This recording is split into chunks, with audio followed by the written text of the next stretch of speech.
এই মুহূর্তে দেখে নিউজ বাংলাদেশ থাকবে না। এই যে চট্টগ্রাম ফেনী নোয়াখালী কিচ্ছু থাকবে না। বাংলাদেশ আমাদের হয়ে যাবে, আমাদের হয়ে যাবে। এই দেশ থাকবে না। ডাক্তার ইউনূস পালাবে, পালাবে, অতি চিন্তা করে পালাবে। এই দেশ থাকবে না।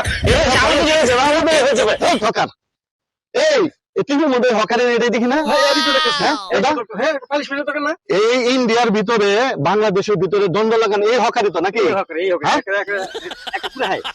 এটা তো ইচ্ছা মতো বেরান্দা লাগবো লাঠি না বেরান্দা লাগবো।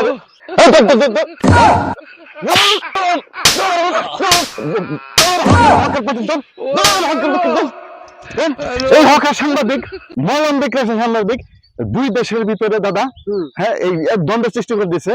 আর এই বিভিন্ন ধরনের বাজে মন্তব্য বাংলাদেশ নিয়ে হ্যাঁ বিভিন্ন ধরনের এগুলো হকারবাদী বলতেছে বাংলাদেশ দখল করবো এই করবো।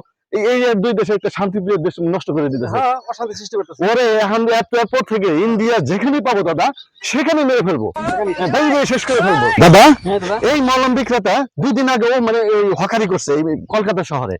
এখন সাংবাদিক হইয়া এমন একটা ভাব ধরছে দুই দেশের মধ্যে বিশাল একটা গ্যাঞ্জাম সৃষ্টি করে দিছে। এটা বাইরে বাইরে দাদা একদম শেষ করে দেওয়ার দরকার।